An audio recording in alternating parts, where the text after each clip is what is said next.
Hi friends, in this video I'd like to introduce you to my new Nutcracker collection. It has everything you need to recreate the scenes from that beautiful fairy tale as well as from the famous ballet. I'm gonna show you the products really quickly and then we'll jump straight to the project. This collection includes 4 die sets, 1 stamp set and 1 embossing folder. The first die set is called Nutcracker Scenery and it's meant to recreate the room where the fairy tale starts. There's a room with 3 windows, a cupboard and a Christmas tree. The dies are meant for A5 format cards, roughly it's 6 by 8 inches. They also have the tabs at both sides, and this way you can create the dioramas with them as well.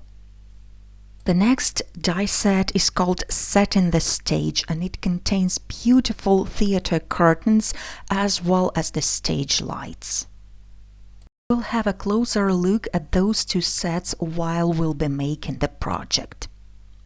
The next die set is an enchanted forest. It's great not only for Christmas but can be used all year round. It is meant for layered scene building and it can be used alone or you can pair it with an embossing folder from the set. As you can see, they match perfectly. These products are also A5 size and the die also has small tabs at both sides for creating dioramas. The next set is called Bring on the Dancers and it has a lot of characters from the fairy tale. The dies are actually much larger than the picture shows. All these characters, except maybe a Mouse King and a Nutcracker doll, can be used for a number of different occasions all year round. And finally, a stamp set has a nice Nutcracker image, a ballet shoes, and a bunch of sentiments that are all about the Christmas and music and dancing and a Nutcracker fairy tale too. Now let's start with the project. As I mentioned, you can create A5 size cards with those dies, but this time I'm going to combine them with my Conservatory die set that is meant to create 8 by 8 dioramas. I have used the largest dies from this set to create this backdrop for my project, as well as the open frame for the front of the diorama. I will also need 2 sides. I've die cut them and I have already attached the double-sided tape to the tabs. Although I have used the same dies to create those 2 elements, the one of them has all the swirls cut out while the other one has them all in place, and this is how I did that. As you have probably noticed, the pressure in the die cutting machine is strongest in these areas around the sides of the cutting plate. So one time I placed the die like that, and this way all the swirls are going to be cut out. But if you want to keep them in place, you can position the die like this, and this way they will have the less pressure and they will remain in place. And if they tend to fall out, you can always secure them with the washi tape. I've used the same die and I've die cut the same shape out of gold mirror cardstock, but this time I'm only going to use the swirls. I'm applying some liquid glue onto each of the swirly shapes. You can see them quite clearly, although they are not die cut completely. And then I'm going to position the matching gold piece on top of it. This is going to create some lovely dimension and contrast. I'm going to take my time and attach all the flourishes one by one using the liquid glue. Once I'm done, I'm going to set the frame aside and I'm going to start working on the backdrop for my stage. I'll be using the Nutcracker scenery die set to recreate the room from the fairy tale.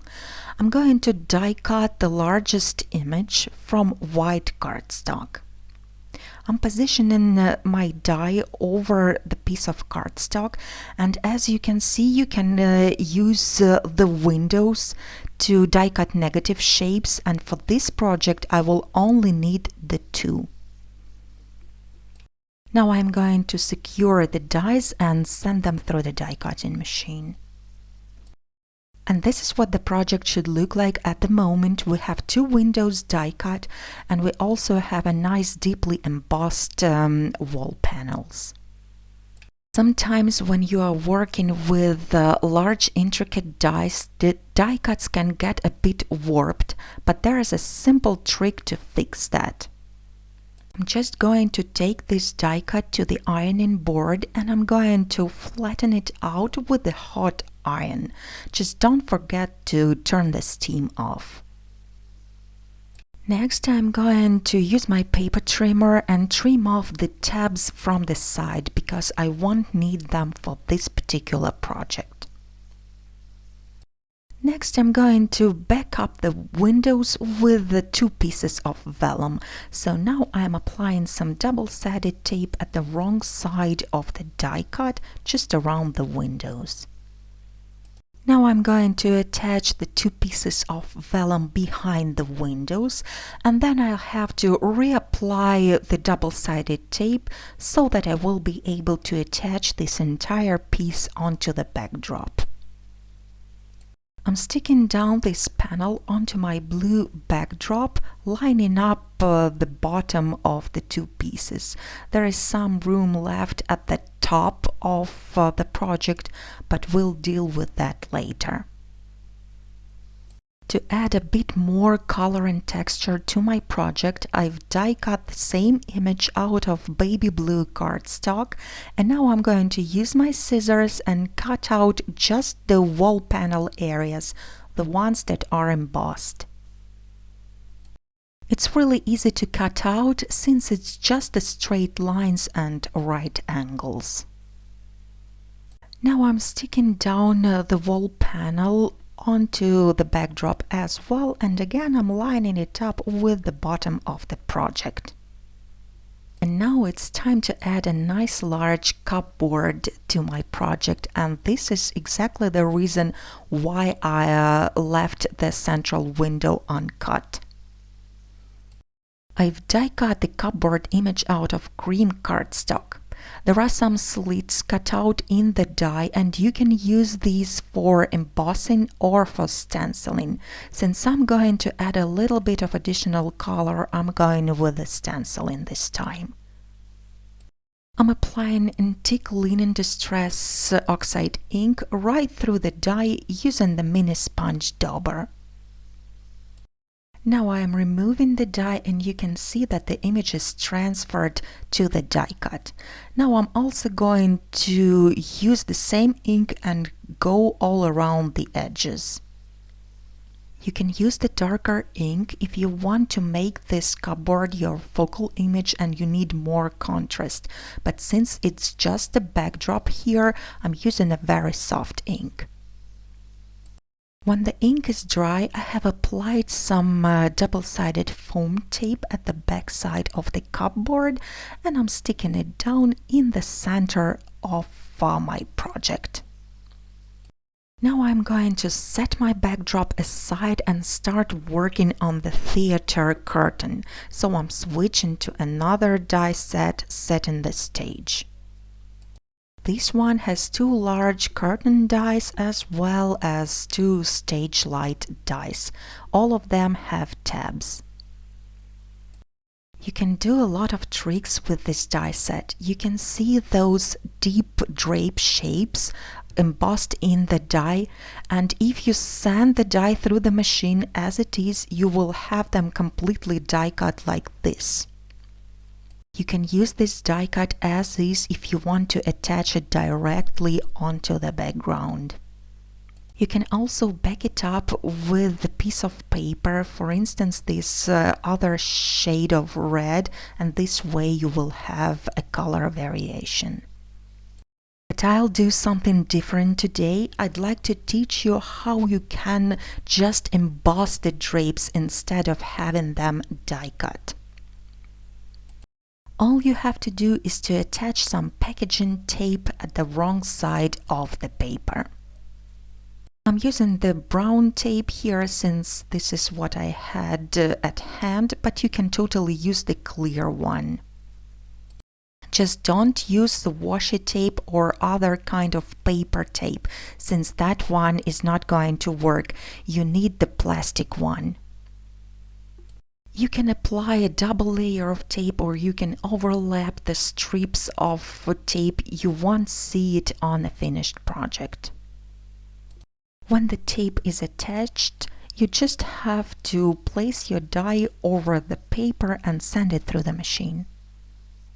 This way you will have your outline die cut, but all the drapes will remain in place.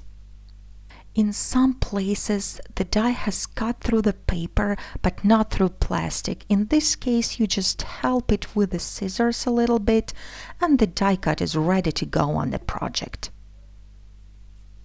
I've die cut 2 lambrequins as well as the large curtain exactly the same way using this technique. I have also die cut the stage lights out of black cardstock, and now I'm going to attach these ones at the top onto the curtain die cut. This curtain is going to be a complete separate layer of my diorama. I'm trimming off the tabs from the black die cut since the curtain already has the tabs on it. As for these footlight shells, I'm going to attach them right onto the front frame. So again, I'm trimming off the tabs, I'm applying some glue at the bottom of the frame, and I'm sticking down the strip, lining up the bottom lines. This way the footlights will be showing just a little bit above the frame. Here I've die cut this bar again out of white cardstock this time. I'm trimming off the lights as well as the tabs from it, and I'm going to attach it at the bottom of the curtain. I need this strip of paper to attach my dancers to. You can actually add a lot of layers inside the diorama since it's quite deep, but I have decided to go with just one because there's already a lot going on. Now I'm going to place the layers one on top of another to be able to see how they are going to look on a finished project.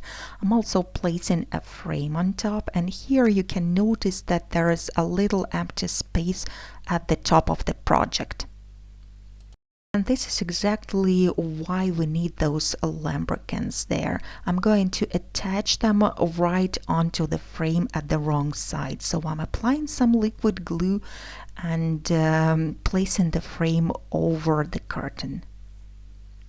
Since the dies are meant to create a rectangular card, and here I am using the frame that's a bit irregular shape, I will have to use my scissors and trim off any excess.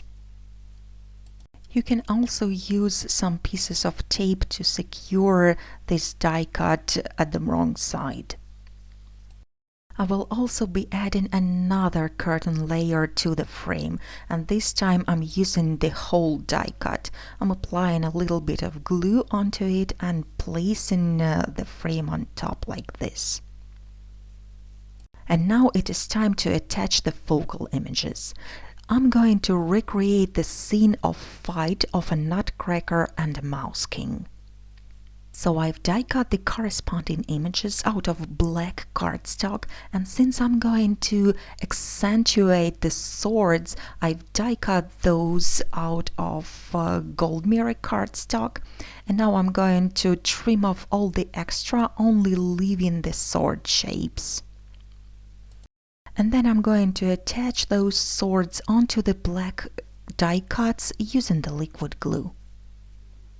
By the way, if you love coloring, you can die cut the images out of white paper and use your favorite coloring media to make them really realistic.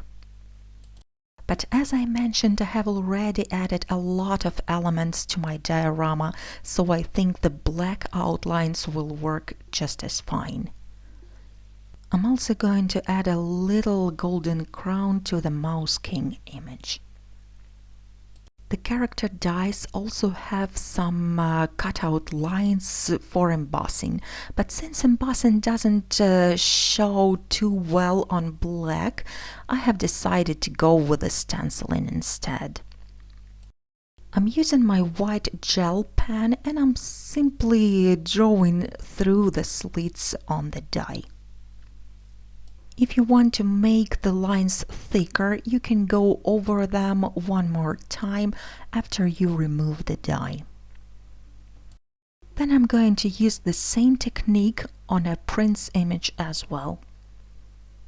And now I'm going to attach both images onto the curtain layer. As I'm doing this, I'm trying to attach them not only to the strip at the bottom, but also to the curtain. And this way they're going to be really secure and they will not lean forwards or backwards. I'm also going to add a drop of glue onto the swords as well, just at the point where they cross. Now all 3 layers of my diorama card are finished and I'm ready to put it together. I'm starting by attaching the sides to the front frame. I'm peeling off the liner from one of the tabs on the sides and then I'm attaching a front frame to it. It's very convenient to use the grid on your cutting mat to line up the pieces. And then I'm going to remove exactly the same process on the other side. The next layer I'm going to attach is the mid layer, so I will have to apply some double-sided tape onto the tabs first. Then I'm going to attach those tabs to the sides of the diorama on the inside, and I just have to make sure I'm attaching them at the same distance from the front. Again, I'm just using the grid on my cutting mat. The last layer to attach is the backdrop. Now I'm peeling off the liner from the sides and I'm going to line up the side and the backdrop. Now the 2 sides are next to each other and the tab is facing upwards. So all I have to do now is to unfold that tab and press it against the background. And then I'm going to attach the very last tab and my project is finished. This diorama is actually much easier to put together than it seems because it's a basic box. And this is what the finished project looks like. I hope I have given you some ideas on how you can use the dies from the Nutcracker collection to recreate the scenes from this beautiful Christmas ballet. Although this diorama is quite deep, it can be folded completely flat and you can send it in an A4 envelope or an 8.5 by 11 envelope. Thank you for watching and I'll see you again really soon.